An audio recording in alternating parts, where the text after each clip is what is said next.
is based on the word of God proclaimed, accepted, celebrated, and meditated upon.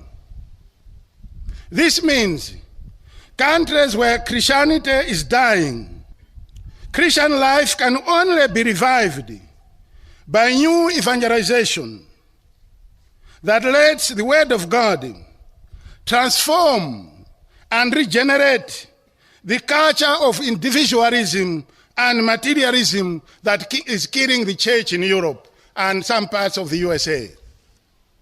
The church in such societies, I would like to be very clear, will not be revived by syncretism, which means diluting the uniqueness of the gospel in an attempt to make it more easily acceptable to them. Churches in Europe are empty because there's no faith in the families. Because what I was talking about was not done. There are no vocations to priesthood and religious life in Europe because there's no faith in the families. If there's no faith in the families, there's no faith among the children. I would like to make it very clear to my brother pastors everywhere in the world that it is self-fooling and in fact heretical to suggest that syncretism, such as promoting homosexuality, will fill the churches, will promote vocation to priesthood, will promote vocations to religious life. Any one of us pastors who champions this is just being heretical and fooling himself. All those who champion such religious and theological fantasies are championing heresies. And we have nobody is obliged to listen or obey them. We, the bishops, especially in this part of the church,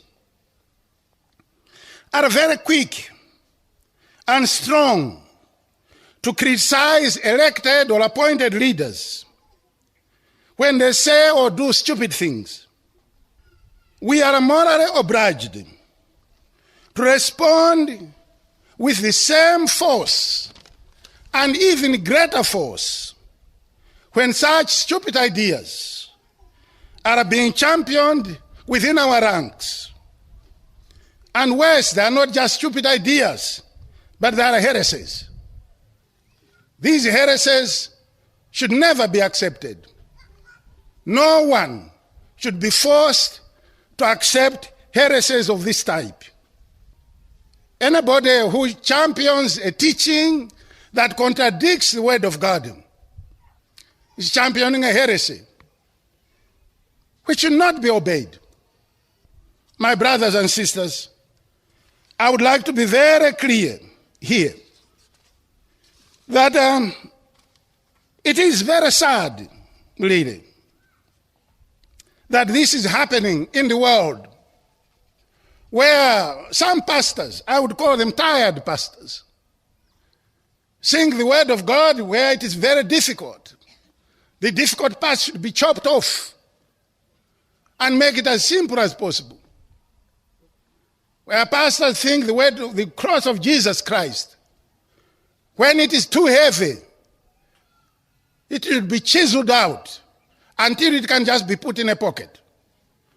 But we in this part of the church will have nothing to do with this madness of suggesting that conversion can be promoted by promoting homosexuality and similar tendencies.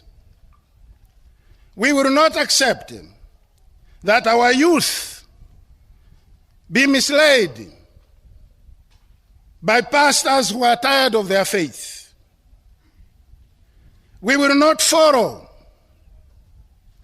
our fellow pastors who, like Judas, are betraying Jesus today and the deposit of faith that the apostles left, Jesus left with the apostles. We will fight heresies, regardless of whose mouth they come from.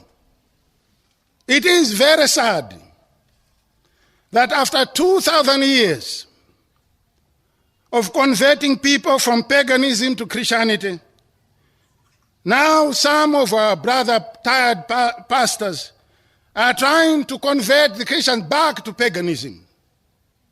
My friends, if we accept that homosexuality is compatible with the Word of God, what is stopping us, preventing us here in Africa from baptizing polygamists with 3 or 5 or 10 or 12 wives?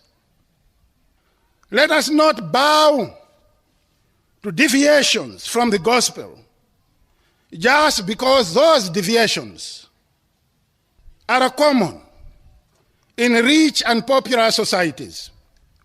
We in this part of the church,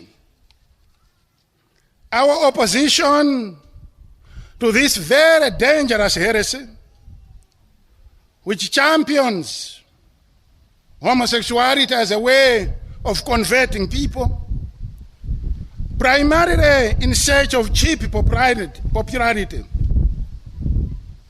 We are prepared in our opposition to this heresy to walk the whole way that the martyrs of Uganda walked. We are not going to be silenced.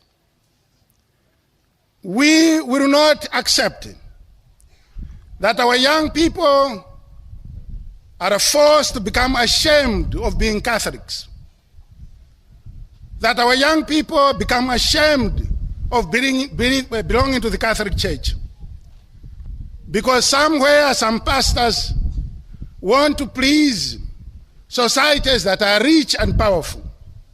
We will continue to say polygamy contradicts the Word of God.